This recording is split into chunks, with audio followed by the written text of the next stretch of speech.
It's everybody's favorite series, the NBA Weekly Power Rankings, and because we have an extra day because of the Halloween holiday on Monday, we're just going to be jumping right into week 2. So we're going to start with the Western Conference, and the one thing that I'm going to do is I'm taking away the tier that the Warriors have. I'm still putting the Warriors at number 1 overall in the NBA. I know the record is only 3-4. These are power rankings, not standings of how the teams are doing, but there's no tier gap between the Warriors and the rest of the Western Conference.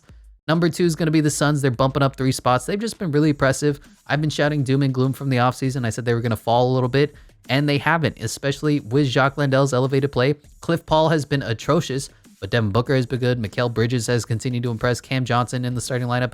Yeah, they missed Jay Crowder a little bit, but the team is still producing, and they just been stupidly steady and consistent. Credit Monty Williams. Number 3 is going to be the Memphis Grizzlies, just from a couple embarrassing losses to the Jazz. It is what it is. Same with the Mavs are going to be holding steady at this number 4 position in the Western Conference. Blew that horrible game to the Oklahoma City Thunder. Blew the game to the Suns. Almost blew a game to the Magic. They've got some issues to figure out with Christian Wood, how to introduce him into the starting lineup or keep him running with the bench or put the closing minutes out. They just got some things to figure out there in Dallas. Clippers are going to fall down a couple spots. They just have not been producing well. I still believe once Kawhi Leonard comes back healthy, they're going to be the second best team in the Western Conference, if not the best team in the NBA. But when has Kawhi Leonard ever been healthy? Blazers are going to go up a spot. I didn't get too high on their 5-game win streak to start the season. I didn't get too low when they lost, but Damian Lillard going out with injury. I mean, last year you saw they ended up with what? The number 7 overall pick when Damian Lillard is gone. So this team will ride or die with their number 1 alpha. Nuggets are going to go down a spot, just figuring a few things out. When you lose to the Lakers, it's embarrassing. Now, the record is 4-3. They do have an over 500 record, but their wins are ugly. Their losses are uglier. I hope that they're going to figure it out as the season continues to grow. Jamal Murray gets more and more healthy. Michael Porter Jr. plays basketball. Nikola Jokic figures it out and doesn't put up 9 points in a game. We will see. Pelicans holding steady at 8 as well. I'd like to put them higher. I really would, but Brandon Ingram is out for a while. Zion came back, and we'll see how many games he plays before he gets hurt again. It is what it is. And number 9, the Timberwolves are just not playing good basketball right now. Again, early in the season, they got to figure it out with Rudy Gobert. We're going to have a tier gap here, and it's basically playoff teams versus non-playoff teams. With the Jazz leading the way, they're 6-2. I can't put them in that playoff team tier. They're probably roster-wise the worst team in the NBA. They're just continuing to be clutch, play huge, high-energy basketball. I don't get it. Right behind them is the Kings. Their record doesn't show it, but they're about a 500 or a plus 500 team. The Kings have been playing well and been impressive. They just can't figure out how to close games. How long is De'Aaron Fox going to be out with injury? Time will tell. Spurs are going to go up a spot just because of they're similar to the Jazz. They're playing great team basketball, playing with great energy. How long can you play great basketball with no talent and win games? I'm not sure, but 5-2 record, you can't argue with it. Going up a spot. Lakers going down a spot because they're bad, but they're not as bad as the tanking Thunder, who are playing pretty well at this point, 3-3. I just don't trust it. I'm not going to move them up into a higher tier or put them above the Kings just yet. And the Rockets right now, worst team in the Western Conference, might be the worst team in basketball. Moving on to the Eastern Conference, Bucks are going up a spot. They're the best team in the NBA right now. Undefeated, only 6-0 team. Everybody's like, oh my God, the Blazers, they lost. Now there's no unbeaten teams. I'm sorry, y'all must have forgot. The Bucks are undefeated.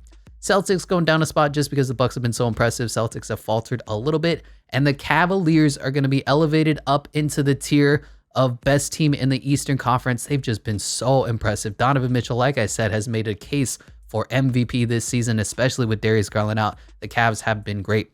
76ers going down another spot. They're still going to lead the way of this tier just because I believe they can figure out their issues.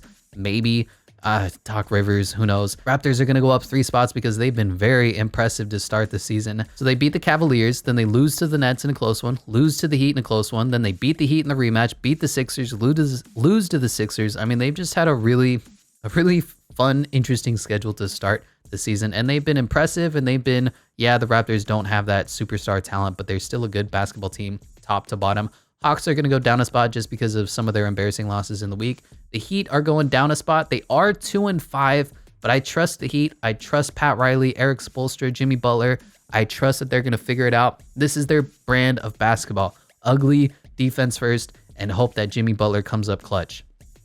Kyle Lowry really needs to start producing for them. Knicks are going to go up 2 spots from last week. I'm not going to get too high on them. I'm not going to get too low on them. This is early in the season. They have a whole bunch of B players on their team. a good B coach in Tom Thibodeau. I think this is exactly where they belong, somewhere in that 5 to 8 seed in the Eastern Conference. Bulls are going down a spot. They're just struggling to get their guys healthy. Of course, Lonzo Ball is still out. Find some consistency. It is what it is. And then there's a tier gap. And this is the, I don't know how to call it. The we're not very good tier, but we're not tanking. So the Nets are going to go down a spot here at the 10 seed. They're 2-5. They just fired their head coach. They have two of the best players in the NBA. Horrible roster construction, horrible chemistry. And then you have the Wizards, who are 3-4, but they are just stuck toiling away at mediocrity, fighting for a play-in spot every single season. Bradley Beal just signed a supermax contract, and the rest of the team is a whole bunch of role players. It is what it is, Washington. You're used to it by now. It's the same thing every single season. Did I ever tell you the definition of insanity? And then we're going to a tier gap to where the teams are tanking. The Pistons played really well for the past couple of games against the defending champions and the unbeaten Milwaukee Bucks. So they're definitely at the top of this tier. Pacers right behind them. They're putting out good performances. They just don't seem to win some of the games. Played the Nets a couple too many times, but the Pacers, I'm starting to like what they're doing out there. Rick Carlisle is, of course, a good head coach. I just think they're one piece away, one superstar away from being legitimate title contenders. Hopefully they get lucky in this year's lottery. Hornets are going up a spot, man. Steve Clifford has these guys playing basketball great, and they still don't have their top 3 players. It's wild to me how good the Hornets have played with a whole bunch of blahs, and PJ Washington is your best player. Dennis Smith Jr. is having a career resurgence. That said, I don't believe in the talent of this team. So 3-4, but second of worst in the Eastern Conference. Magic are at the bottom of the barrel. They just can't seem to win games, but they're showing potential. They're showing flashes. Paulo Banchero is the real deal. They just need a point guard. Markelle Fultz is still out, kind of like Kawhi Leonard, and the rest of the team cannot produce as much as they need to get some victories. So that is going to be the Eastern and Western Conference power rankings. Starting first game with the Indiana Pacers at the Philadelphia 76ers. And the 76ers, I think they got their first win of the season here. It's been almost a week since this happened, but for the Pacers, not a bad game for them. TJ McConnell is such a pest, and you love watching him play basketball. We finally had a Chris Duarte signing. He's just been really hit and miss this season, but Ben Mathurin, the number 6 overall pick, I think, he is looking like a hardened veteran out there, and he continues to dominate the basketball game.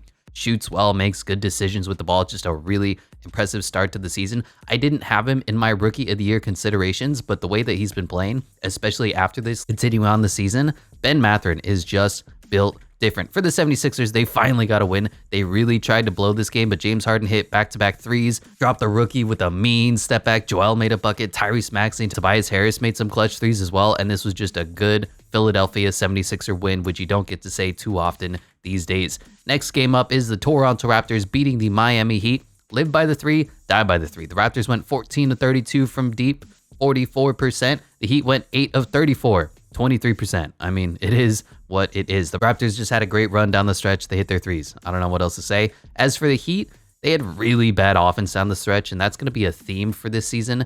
They set one screen and then ISO for 15 seconds, and then Tyler Hero heaves up a contested jumper. And their offense has been abysmal to start the season, part of why they only have 2 wins up to this point. Next game up is the Magic and the Knicks. Magic, they need a point guard, period. Markelle Fultz is out. Cole Anthony is already more scored than anything else, and having Franz Wagner run the second unit as the point guard, quote unquote, is not ideal. They need something like what Ricky Rubio brought to the Cavs last season before he got hurt. Grab a DJ Augustine, I know. Grab an Alfred Payton. Grab a Sharif Cooper. You saw what Dennis Smith Jr. is doing for the Hornets. You just need something similar to that. Not A+ point guarding, but somebody who can at least set up and run the offense to some extent. As for the Knicks, good win for them. They've been winning at this point. They're 2-1. At this point in the week, they're going to go on a 1-2 stretch, but the Knicks are a little better than we expected, especially early in the season. The Knicks are always going to start the season strong because Tom Thibodeau coaches those boys up to a fault.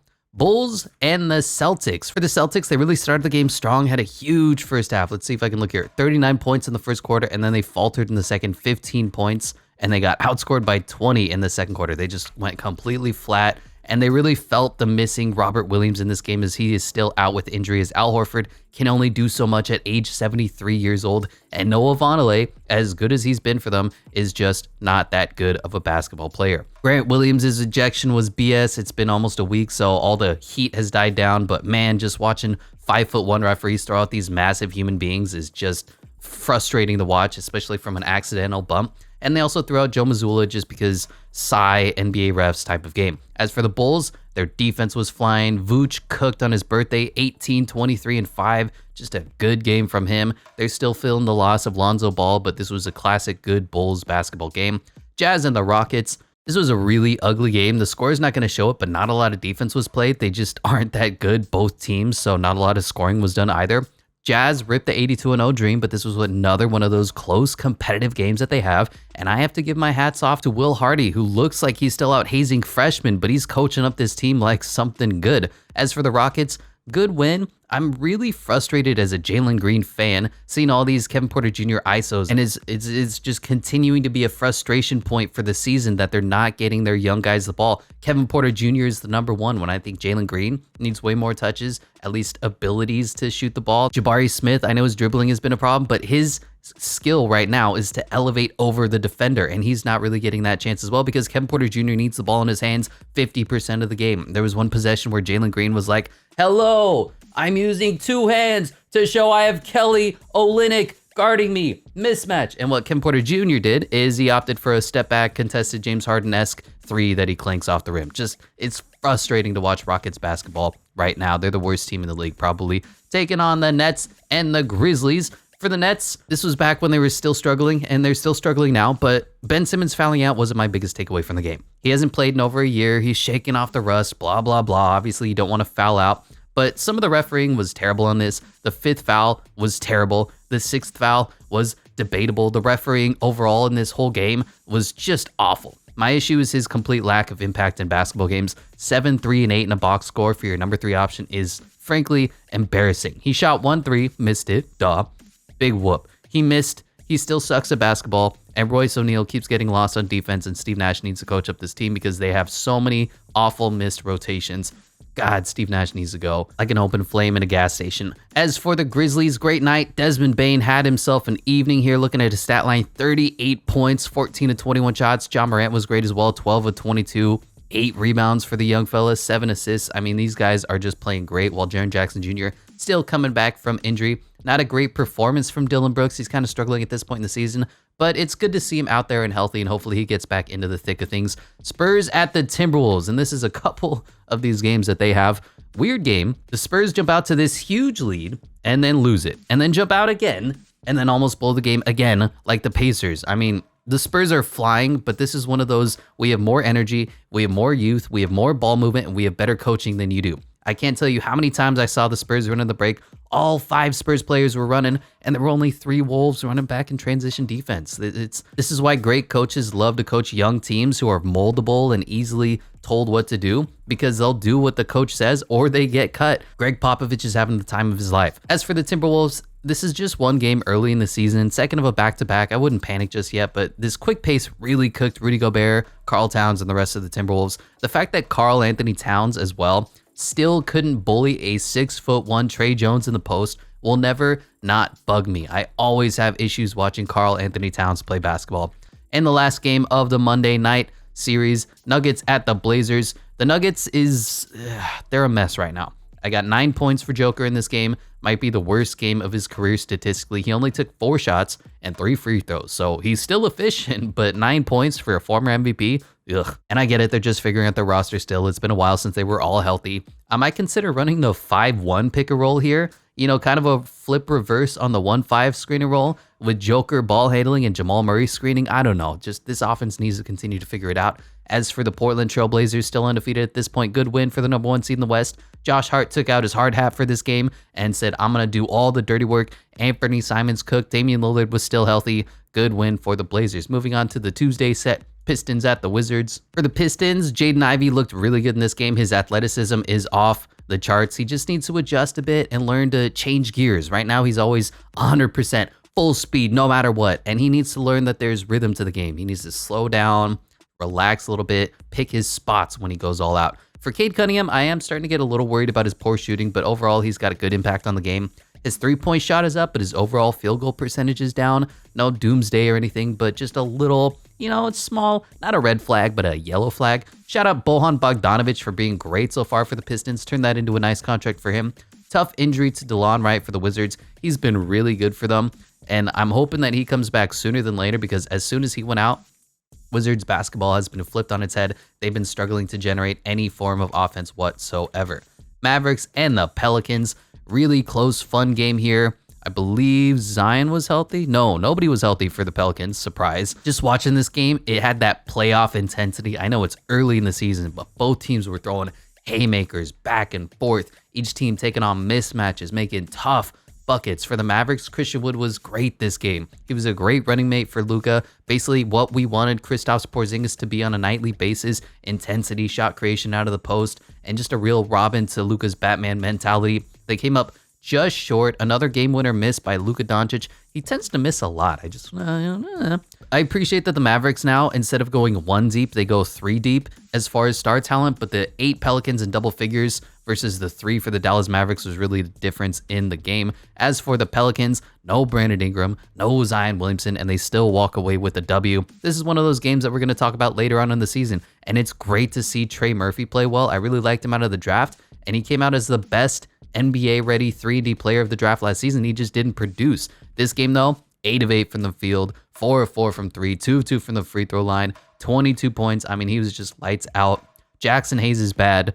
There's no way around that. For the Clippers, and this is a theme for the season, no Paul George, no Kawhi Leonard. You'd like to see a closer game from the bench mafia taking on the Oklahoma City Thunder, but Reggie could not buy a bucket this game. For the Thunder, they won, but their shooting is awful. They're almost as bad as the Lakers are. They shot 4 of 30 from the three-point line this game. Horrible, but they do walk away with the win over the LA Clippers. Of course, those two franchises are tied together with the Paul George trade.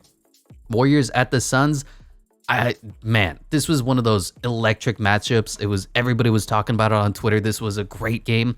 I can't say anything about this game because the referees were so abysmally atrocious that they ruined it. This was a rivalry game. This was 2 elite teams vying for title of best team in the Western Conference. And the ref said, you know what? No, we're more important than the players. A little chippiness. We're just going to toss Klay Thompson. We're going to call technical fouls. There was, how many freaking fouls were there in this game? 27 fouls, 4 technical, 3 technicals, 19 fouls. There was just too many fouls to say anything about this game. So all my takeaways is that Klay Thompson looked funny doing the crip walk after he was talking shit to Devin Booker. And for the Suns, good win. They're continuing to impress early, but I can't actually take anything away from this actual basketball game because the refs said they were so important. And this is the problem with modern NBA basketball, is the freaking refs. Lots of games here on Wednesday. Magic at the Cavaliers. The officiating was really uneven in this game. Frustrating game to watch for everyone around. For the Magic, for the Cavs, just another, I hate NBA refereeing in the modern basketball game. For the Magic, Kevon Harris was running point guard.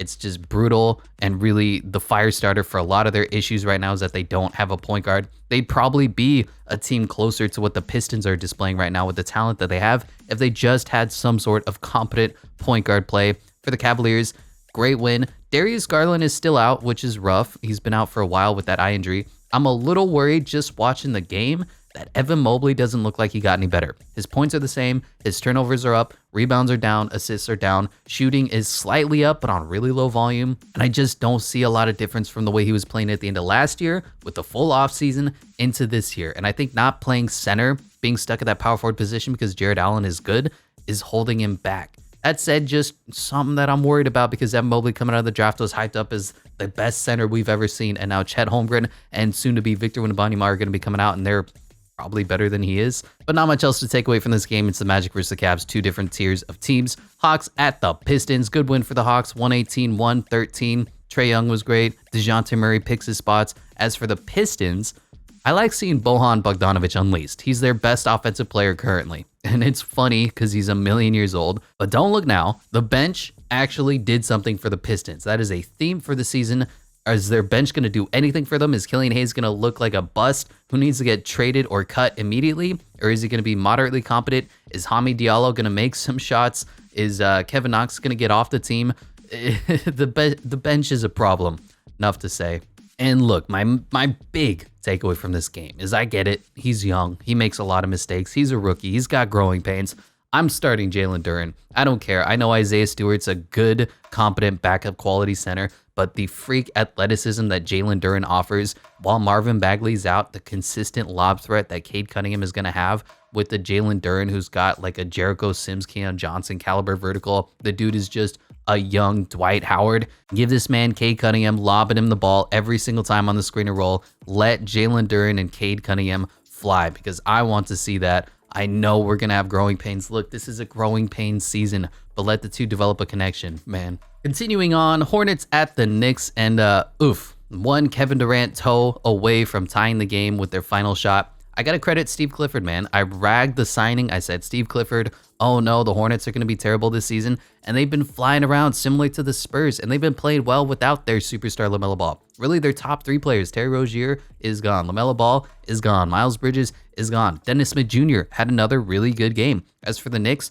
Jalen Brunson's been great for them so far. And I got to admit, we just really haven't seen this steadiness and consistency from Jalen Brunson because he was underneath Luka Doncic. He's passing, he's shooting, he's playing good, he's playmaking. He's making that $100 million contract look like a good decision. RJ Barrett is awful so far this season, and Julius Randle's looking more bad Julius Randle than good Julius Randle, but good win for the New York Knicks here early in the season. They were 3-1 at this point.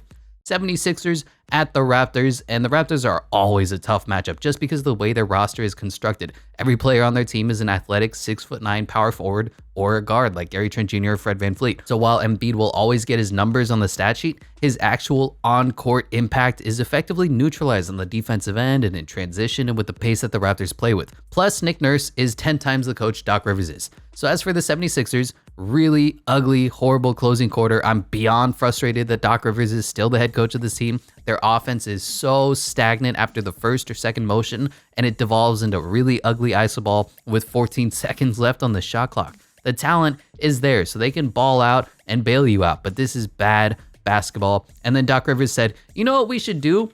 Get Joel Embiid his minute rest with 3 minutes left in the fourth. Like, what decision is that, Doc? And I saw the box score for Tobias Harris, 34 minutes, 3 points, 1 of 5 shooting. Ugh. For the Raptors, this was one of those good Gary Trent Jr. games. He's going to have a lot of bad Gary Trent Jr. games, but you got to take the good with the bad with streaky shooters. Fred VanVleet was great. Nets at the Bucks, and 3 years ago, if you said Giannis versus Ben Simmons, I would have been right there to watch this matchup. The amount of progression some dude from Greece has done versus the consensus #1 overall pick, a jump shot away from being LeBron James 2.0, who's now scared to dribble the ball up past half court and can't defend anymore, is astounding. Now, say what you will about Kyrie Irving, Kyrie Adolph Irving, but he's been lights out this year on the court. The offense for the Nets really sputtered at the end, and I love this Ben Simmons if he had a jumper meme. Just got to show it to everybody. It was probably one of the funniest things I've seen all season at this point. For the Bucks, happy to see Jordan Nwora playing well. He's always been the cusp of that like Max Strus, Isaiah Joe. Will he make the roster? Won't he make the roster? Another great win for the Bucks, continuing to win without Chris Middleton. Bobby Portis stepped up. Drew Holiday does what Drew Holiday does, which is not give you statistically great performances, but does all the things in the clutch when you need him to. The Bucks are, as we're going to see right now, undefeated and the best team in the NBA. Pacers at the Bulls, good team versus bad team. Not much here. The better team was at home. The better team won the basketball game. One of those games where everybody played at the lower tier of their averages. Not that anybody was particularly bad in any one category, just in the lower echelon of their regular statistics. For the Pacers, they're a raw team, kept it close, but just lots of young, raw talent that makes mistakes when you don't want them to. For the Bulls, good game for Dragic, good defensive showing for Caruso, and not a lot to take away from this. Spurs at the Timberwolves, and it's the rematch. I know it's kind of pointless to say this, but the Spurs are a well-coached basketball team. The young guys play with energy on both sides of the court. They're competitive against much more talented teams. And I haven't noted it yet, but Trey Jones has been playing pretty well this season. For the Timberwolves, Jalen Noel has been an eye-opener for the Wolves. Without him, they'd be missing Malik Beasley more than they are at this point. That said, they're still kind of struggling. The depth is a bit of an issue, and their stars just haven't gelled. They haven't meshed the way that you'd kind of like them to. Of course, I said that was going to be a problem coming into the season. That's why I still have them super low in the power rankings. Rockets at the Jazz, the rematch also. battle of the bottoms, a really horrendous basketball game to watch. It was one of those, there's a foul every other possession. Nobody got rhythm throughout the entire game. For the Rockets, it was really nice to see them fight back after going down big. Normally, I'd be upset that Kevin Porter Jr. is taking the most shots on the team, but nobody else except for maybe Eric Gordon had any sort of jumper today. Jalen Green, 6 of 20. Jabari Smith, 3 of 10. The Rockets' offensive woes have been a significant issue, and Steven Silas is on the hot seat. For the Jazz, another win. Rip the tank. They're probably not going to get Victor Wembanyama at this pace. For the Heat at the Trailblazers, Damian Lillard got injured this game, and that was the end of the 82-0 Blazers, and that was the end of pretty much this game. The second he went out, everyone said, oh boy, here we go again. The Heat never looked back. They just poured it on offensively, and for the Blazers, this injury really brought the game and the win streak to an end. It's as simple as that. They won their next game, but the Blazers have a much lower ceiling without Damian Lillard Jr. Lakers at the Nuggets. The Lakers lost this one, but they win the next one. At me about how this is Russell Westbrook's fault again. AD still can't shoot. Braun could never shoot. The roster construction is terrible. The loss still falls on Rob Pelinka. LeBron James has been really bad this game and really bad to start the season. Anthony Davis is hurt again with his back. He keeps holding it every game, every few possessions. He runs up the court. He goes, oh, my back. And he starts to look like an old man out there. He can't shoot anymore. This is 2 seasons in a row of atrocious shooting by Anthony Davis. Obviously, he can't stay healthy. He probably isn't even half the athlete that he used to be. Go watch some old Anthony Davis Pelican highlights. Go watch him in the All-Star game. This man used to be a freak, and now he looks like a grandpa limping around the YMCA telling kids he's still got it. AD doesn't stand for Anthony Davis. It stands for all done. And I'm being completely honest here. I'm going to predict that he misses about half the season with this back injury. He's going to sit out. He's going to get some sort of surgery on it, and then he's going to be gone for the year. The Lakers are going to be horrible this season. That's just my prediction. As always, doom and gloom with the Los Angeles Lakers. For the Nuggets, not a lot to report when you beat an AAU team. Jamal Murray showed a little bit of explosiveness here, but overall the Nuggets are still struggling to figure it out. Moving on to the next slate of games for Thursday. Mavericks at the Nets. This game ended in overtime when the Mavericks ran the same kind of screen or ghost screen at the top of the three. The Nets doubled Luka off of Kleber or Bullock, and then the Mavs role players hit their threes while KD and Kyrie came up a bit short, just playing hero ball ISO up. For the Mavericks, I'll never understand not taking a 2-point shot when the game is tied, the clock's ticking down, you have 5 seconds left. Instead, they jack up a 3 by a role player. This edition starring Reginald Bullock. That's why the mid-range jumper always reigns supreme in the postseason. That being said, they still walk away with the win. For the Nets, the game-tying possession to end the fourth was embarrassing for Ben Simmons. I just want to point out, Kevin Durant flies in with his dunk, but Ben Simmons gets the steal. Great. Drives to half court, and even though he's a 6'10", 6'11", athletic freak with unlimited talent and potential, he slow dribbles, starts to look around and go, oh crap, I don't want to take this ball, and he passes it to Kevin Durant so he can dunk it. It still worked out, but man, Ben Simmons just continuing to disappoint this season. Clippers at the Thunder. The Clippers have been really struggling to win games this season while integrating 2/5 of a Kawhi Leonard. Paul George had one of those George Paul games. I guess he's struggling with an illness at this point in the season. I mean, whatever. I think I'm ready to see John Wall start with a John Wall, Luke Kennard, Paul George, Kawhi Leonard, Ivica Zubac's starting lineup. That sounds good when they're healthy. As for the Thunder, great win for them. Lou Dort has been great to start the season. Shai Gilgeous-Alexander, another great game as well. Trey Mann looks impressive. Pokashevsky actually played well. The defense was locked down in the fourth and their shots were falling. Simple as that. The Thunder had a good basketball game. Look at their 3-point shots. 17 of 38, 44% from 3. That's incredible for them. Heat at the Warriors. Bam airball the step-in rhythm jumper from the elbow, and I put my hand in my head and I sighed. Kyle Lowry was a bit more efficient, but he still looks washed. I'm curious how a Russell Westbrook and Kyle Lowry flip would look at this point. Russell Westbrook with some Eric Spoelstra Miami Heat coaching, and Kyle Lowry theoretically would be able to shoot for the Lakers. I don't know. This Heat team it has problems offensively, and Jimmy Butler and Bam Adebayo still can't shoot. As for the Warriors, they've been playing some really tough games to start the season. There's no gimmies for them here. The fourth quarter was just not fair. Their 3-2 record doesn't show up, but the Warriors are the best team in the league and a well-oiled machine. They embrace modern concepts. They have great shooting. Their role players do exactly what they're asked to. And then Steph Curry will just bomb it from 3 and they'll drop 31 points on the Miami Heat and win impressively in the clutch. Grizzlies at the Kings for the final game of the night. Desmond Bane really turned himself into a number 2 option. And I think theoretically on a bad team, he can be a number 1 like a Christian Wood was for the Rockets or Jeremy Grant for the Pistons, but even better than that. Jake LaRavia has been better than advertised. Of course, he went out with injury. So he's been proving a lot of people wrong. For the Kings, they lost again. And if you just look at the record, you go, okay, here we go, Kings again. But they're definitely playing better. I seen De'Aaron Fox engaged, and it's been a while. I even saw him playing some defense out there. Their fourth quarter turnovers were an issue, and that really led to this 15-point lead. And they're very ironically right now comparable to the Lakers. Both teams were winless at this point. Both star players can't shoot the three. Both organizations are horribly run, but with brutal ownership. And this is the reason why I have an important column in my deep dive series called Coach and Culture. And you need to have a history and an understanding that winning starts from the top down. It's a culture. It's not just, oh, we're going to get good players and then we'll start winning. That said, the Kings are really close to being a 500 team that they want to be. Right now, they're 0-4. I think they're 0-5 at the start of this video. They have losses of 7 points, 2 points, 5 points, and then this game a 15-point loss, but it was a lot closer than the score indicates. The Kings have been really impressive this season. Moving on to the Friday games, Hawks at the Pistons, rematch of Wednesday's game. Another great game from DeJounte Murray and the Hawks. Having him come in and keeping the gas pedal down when Trae Young sits for this team is huge. The Holiday brothers are playing really well. And side note, did you know that John Collins plays basketball for the Hawks? He gave you 4 points this game.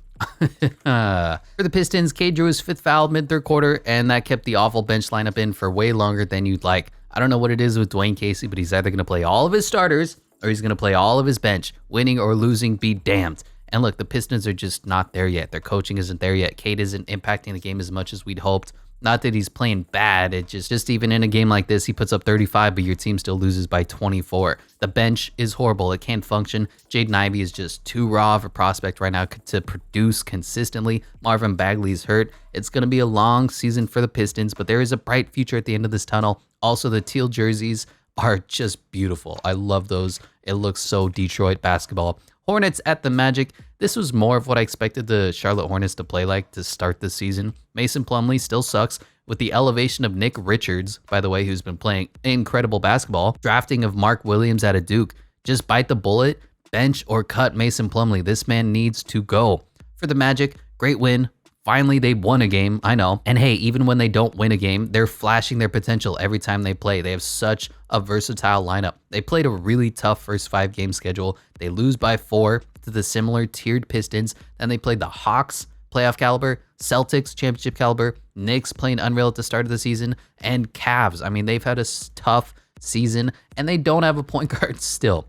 Cavs at the Celtics. This was a superb matchup here. It feels like Donovan Mitchell should add some MVP hype considering the start to his season. I know Darius Garland is out, so his stats might come back down once Darius Garland comes back into the lineup, but Donovan Mitchell, wow, what a season he's had. He's been everything plus the Cavs ordered when they traded for him. As for the other guy, Karis LeVert, this was the Karis LeVert showing. He just made everything. He was making free throws. He was making threes.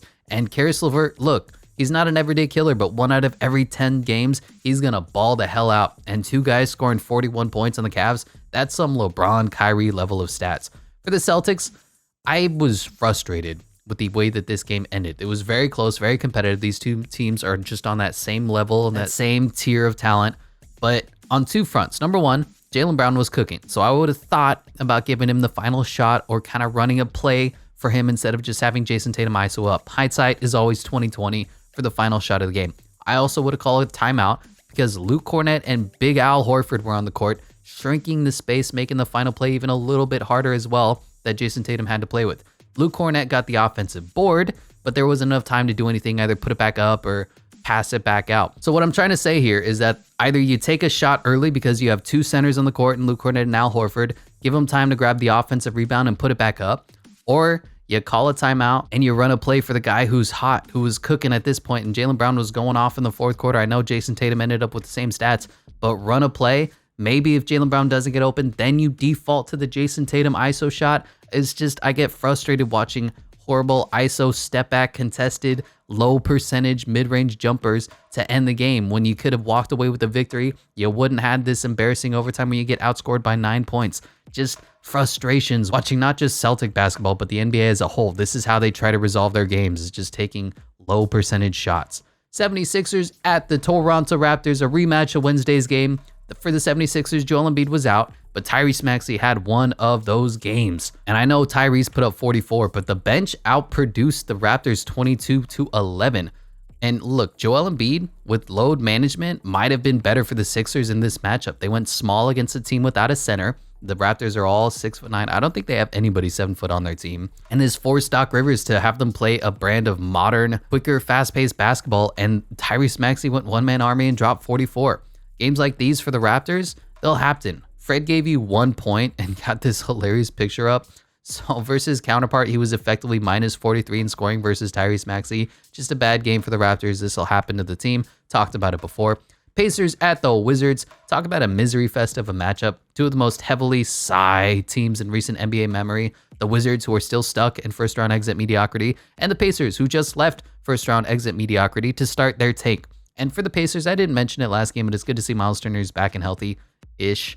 Andrew Nembhard has been pretty good for them. He was my point guard 2 of the draft. And look at these starter stats that they put up this game for the huge win.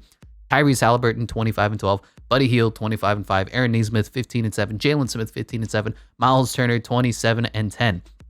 Give you the rookie Ben Mathurin's 11 off the bench, and that's just a clean win. For the Wizards, definitely missing DeLon Wright. That's going to be a theme for this part of the season. Kyle Kuzma went a bit out of control. Monty Morris wasn't great. Just kind of one of those bad Wizards games. Knicks at the Bucks, just really two different classes of teams despite having similar defense-first philosophies. Nobody made anything in the final 2 minutes, so this almost close game just hung in there for the final stretch of the fourth quarter. Not much to say on the Knicks. They came up just a little bit short. As for the Bucks, their team at the pinnacle of their powers. There's nothing to say. They're undefeated, best team in the league right now. Their stars and Drew, Chris, and Giannis are in their prime. Chris Middleton isn't even playing right now. Their vets know exactly what their roles are. They don't do too much. They don't look to overexert themselves or insert themselves into the game when they don't need to. This formula is proven to win championships with some asterisks. Giannis can't shoot. Lakers at the Timberwolves. Another loss for the Lakers. The unfortunate thing is that Troy Brown Jr. is one of the few Lakers who can shoot, meaning he's played more minutes than he should. LeBron James wasn't great, 28 points, but in 24 shots.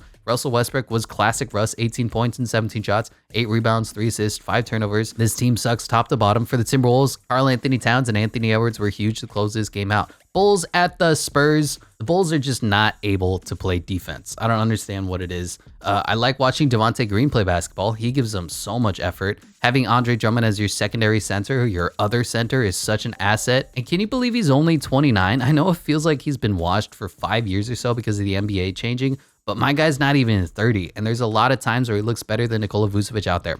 Despite that, he had really horrible possessions down the stretch here. And the Spurs, despite letting go of Joshua Watson Primo, are still playing better than teams that are more talented than them, and they walk away with a victory against the Bulls. I mean, Greg Popovich, man, coach of the year right now.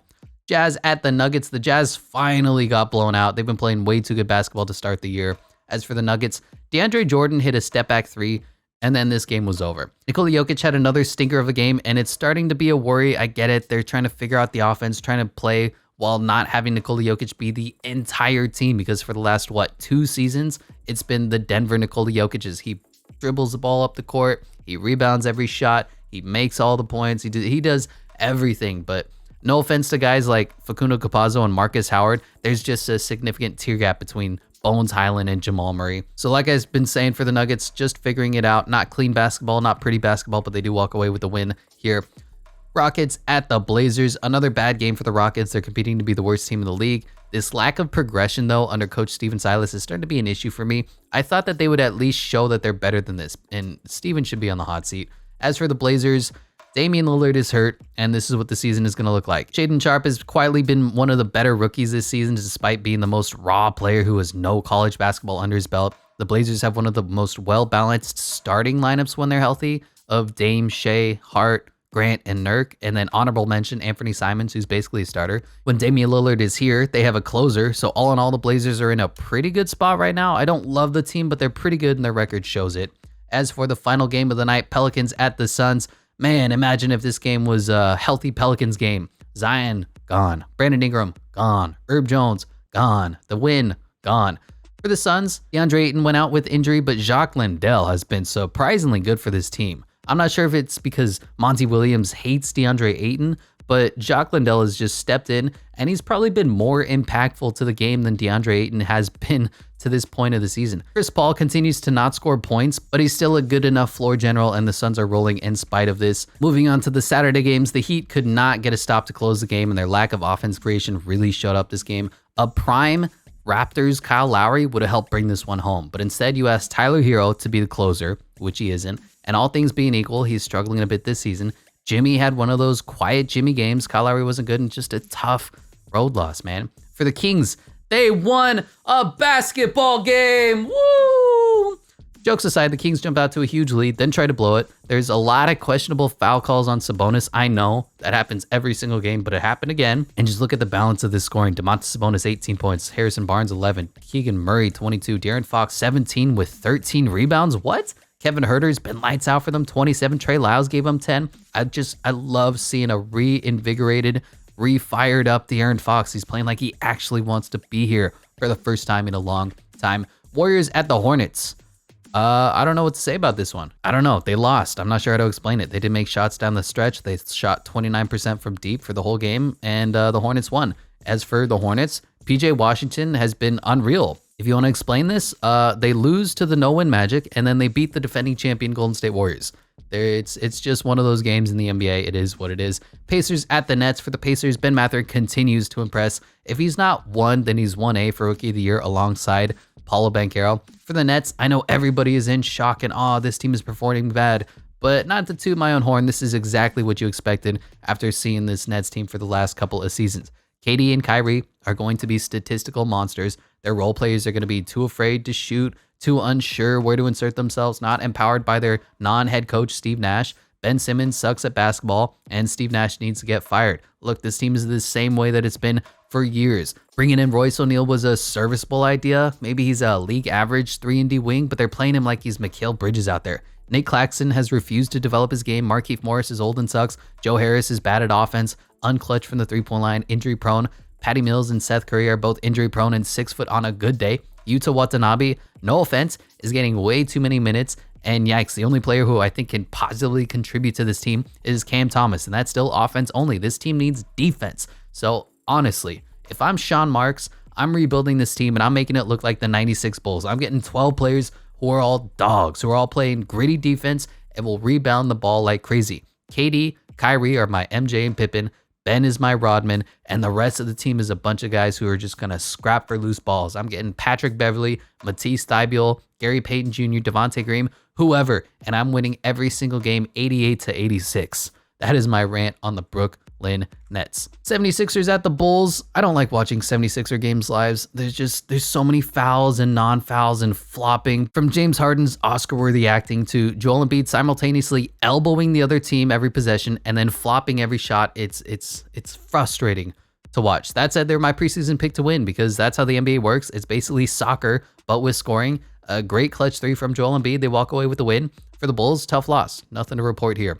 Hawks at the Bucks. These Hawk-Buck games are always fun to watch just because of their complete different philosophies on how the team should be run. For the Hawks, I was watching the stream for this and holy hell, the Hawks announcer blew my ears out with the Okongwu put back over Giannis. I'm still unable to hear low frequencies. John Collins, once again, had 4 points. That's probably why you're going to lose this game. For the Bucks, Giannis had one of those Giannis can't shoot free throw games. Drew Holiday made a left-handed floater to close the game. I don't understand, but Drew Holiday is like Eli Manning clutch when it comes to the closing of games. Offensively, defensively, doesn't matter.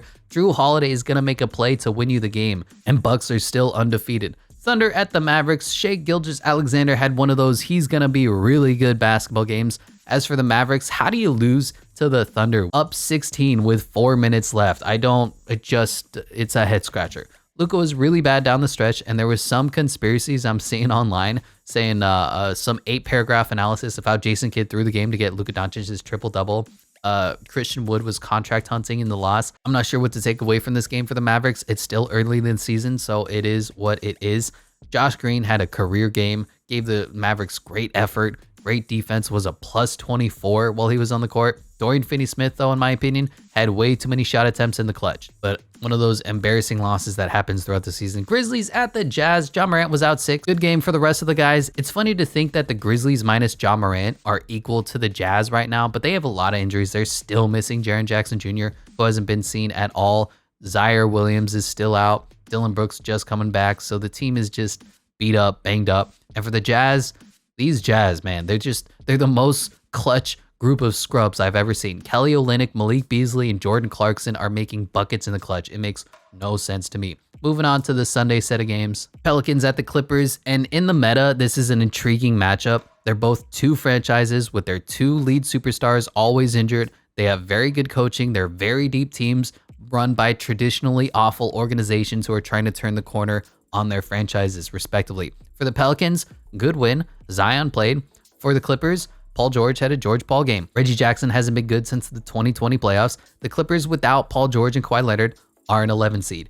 With Paul George, they're a 9 seed. With an actually healthy Kawhi Leonard, they're the 2 seed. Simple as that. And Kawhi Leonard hasn't been healthy since Obama was in office. Lose embarrassingly here to the Pelicans. Wizards at the Celtics. Nothing to say about the team, but I love the Wizards 2000s era jerseys. These new like red, white, and blue things they got going doesn't work, but the Agent Zero and Wash Jordan jerseys were special. Wizards, I mean, they're stuck in the mud. They keep pressing that gas pedal, but their 2003 Honda Civic isn't going anywhere past a first round exit. For the Celtics, they're just another classy team. The game was over after the first quarter. Knicks at the Cavaliers. This is why nobody trusts the Knicks. They play a defense-first, mid-range brand of basketball. That means when Kevin Love makes 4 threes in a row in a 4-point play, Donovan Mitchell makes 2 threes in a 4-point play, that 8 or 10-point lead that the Knicks have been playing so tough to build up to evaporates into a 10-point deficit because offense matters more than defense in today's basketball. Each possession of a Tom Thibodeau offense is slow, methodical, a struggle. The formula is proven to work to some extent, but just like Mike D'Antoni, it's going to grind your players into the dirt and you'll peak at maybe a conference finals on a good year. So for the Knicks, frustrated to see the same thing over and over again, but I'm happy to see Cam Reddish actually produce for this team. It was so bizarre to watch him get traded because he wanted a larger role in Atlanta, and then he got benched for the whole season by Tom Thibodeau. For the Cavs, Donovan Mitchell continuing his MVP case. Kevin Love was lights out. Karis LeVert had 1 point. Just kind of funny. Warriors at the Pistons. Can't explain this one. The Pistons were playing this one like it was their Super Bowl, which I guess it was, their home game versus the champs. For the Warriors, it was a road back-to-back, so you can explain it away, I guess. But this plus losing to the Hornets is what knocks away the tear gap that I have for the Warriors. I still believe in them, but they aren't playing better than every other team is right now. And the NBA is a marathon, not a sprint, so it's October. Who really gives a crap? These are just the week 2 power rankings of a 412-week NBA season. For the Pistons, they were just flying around. Keeping Caden with the god-awful bench really benefited the team, and this is why we call them lineup rotations instead of starting unit and then bench unit. You can actually mix and match the two. Keeping Caden with the bench allowed them to score, and they kept that 10-point lead basically all night, never letting up on the Golden State Warriors. Minnesota Timberwolves at the San Antonio Spurs. It's a little funny, just being honest, to see Chris Finch try to involve Rudy Gobert in the offense. He's going to have the exact same growing pains that Quinn Snyder did, which was the first play was a Rudy missing a 2-foot jump hook. The next was an offensive foul of him trying to post up. I'm also starting to cringe every time Anthony Edwards takes a contested step back 3. I know, you can make those, but use that number 1 overall pick athleticism. Drive it hard, man. You can take that step back 3 anytime you want. Don't do it with 12 seconds left on the shot clock. That's what Karl Anthony Towns does. D'Angelo Russell was really bad, and this was just a classic bad Timberwolves game. Naz Reid was rolling, and because Chris Finch was obligated to put not 1, but 2 of his quote-unquote star centers in, a hot, probably best player on the court for them at the time, Naz Reid, was the odd man out. So just yikes coaching, yikes roster construction, yikes the whole thing that's going on in Minnesota. Their offense completely sputtered. They were stuck at 94 points for like the final 5 minutes of this game.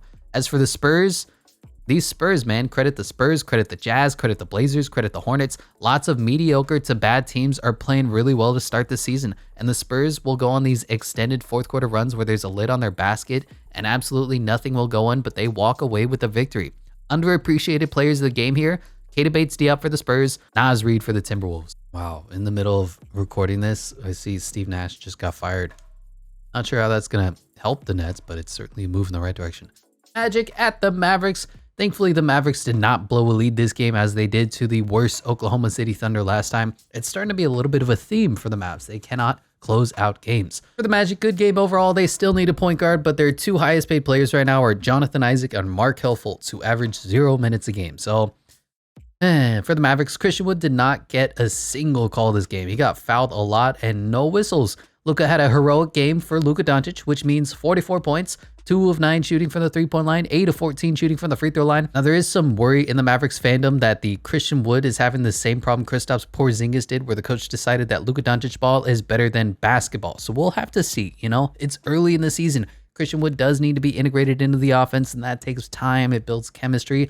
Either Christian Wood is going to gradually get more comfortable, get more touches, get more shots up, or Dallas is going to turn back into the Dallas Luka Doncic's again, cap out in the playoffs against a better team in the second round, and we'll jump on this merry-go-round once again next year, saying maybe this year the Mavericks will play better basketball. Rockets at the Suns. The Rockets hung out for a bit, but ultimately came up short against the slow, methodical Suns. Jabari and Jalen Green have been bad more often than good so far into the season, and I'm calling for Stephen Silas's job at this point. When teams are tanking, I don't mind that you lose. I do mind how you lose. If your young players are being put in positions to succeed, showing flashes of potential that they were drafted for, having good team basketball, and your team just simply isn't as good as the competition, that is fine. Look at the Magic. But if your team continues to suffer in the same mistakes every single game, making the same problems, having the same issues, and having quote-unquote rough patches for your rookies that look like you're New York Jetsing Jalen Green, then we have a problem. You nurture talent in the NBA. You don't spoil it. And right now, the Houston Rockets are spoiling their players. For the Suns, another Jacques Landale game. Good heavens, but the Suns ultimately said we're the better basketball team and walked away with a big victory. Nuggets at the Lakers, and I know the Lakers won a game. For the Nuggets, shit happens. Their bench is horrible. Jeff Green was minus 26. Bruce Brown was minus 28. Chris Brown was minus 20. DJ and Reed are minus 11. It's just bad basketball for your bench. I'm not sure why Bones Highland was out. I'm not sure why Zeke Naji is back in Mike Malone's doghouse, but it is what it is. His name is Michael. Don't call him Mike Malone. For the Lakers, it's nice that I don't have to wait to actually watch the game to determine if the Lakers win or lose, because everywhere, Twitter, YouTube, Instagram, Pinterest, fucking anywhere is going to post the results of Laker games and the full stat line of their big three: Anthony Davis, LeBron James, and Russell Westbrook. And look, the Lakers made their shots down the stretch. AD was money from mid. Braun and Austin Reeves made some threes. It is what it is. If this team had any semblance of shooting and defense and effort, they could realistically win some games. And finally, on our special Halloween edition of the Monday stretch of games, Kings at the Hornets. I know, barn burner. What a exciting, thrilling matchup here. For the Kings, Kevin Huerter has been lights out for Sacramento. Sabonis has been bad. Fox got hurt here. Not sure what the injury is. I think it might be a knee or an ankle, but Davion came through in the clutch. It wasn't great for the most part, in my opinion. A lot of Sacramento Kings fans said, thank you, Davion Mitchell. He was okay. He had 23 points, but 0 assists, but he had some clutch shots and got a steal on Mason Plumlee, who still needs to be benched. I saw it last game. I don't think I mentioned it, but PJ Washington is the best player on the Charlotte Hornets right now, and Mason Plumlee still sucks. 76ers at the Wizards. For the 76ers, Joel Embiid is out again. Tyrese Maxey had 28. James Harden went 23 with 17 assists. There was a lot of good ball movement in this game, a lot of nice offensive tempo. Now, if only they can figure out how to match good basketball with Joel Embiid playing. For the Wizards, bad defense. Just their team isn't that good, and their defense was horrible against the 76ers, especially down the stretch. Pacers at the Nets. For the Pacers, Miles Turner was really bad this game. I get that he's the starter and he's earned the contract and he's earned the starter minutes, but Jalen Smith should have stayed in the entire fourth quarter. In like 2.5 minutes, Miles Turner had like 3 fouls and a turnover. It was really ugly. For the Nets, Kevin Durant took over. Nick Claxton had some easy dunks, and watching Nets games is so interesting because on the one hand, you have Kevin Durant and Kyrie Irving. They're dictating plays and positioning on the fly in clutch moments, and it's always fun to watch two superstars at the peak of their powers freelance basketball. On the other hand, we're like 3 years into this experiment, and they're still freelancing clutch basketball. So good that they won this one. Thankfully, they fired Steve Nash. Moving on. Hawks at the Raptors. For the Hawks, the Raptors' size was a real problem for them. They just could not make a bucket. They could not get a stop. They could not run their offense. There was just too much length on both sides of the court for the Hawks. Fans are shouting doom and gloom, but I don't think it's that just yet. Give the team, half a season to figure it out with DeJounte Murray, what Trae Young is going to offer you this season. For the Raptors, they're good enough. They're well coached enough. They can beat any team on any given day.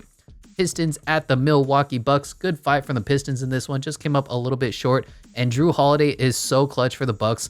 I just can't. Chris Middleton is still out, and Drew Holiday has elevated himself to be the number 2 option on this team, and effectively the number 1 option in the fourth quarter. It is what it is. The Bucks are just clutch. They're lucky. I don't get it.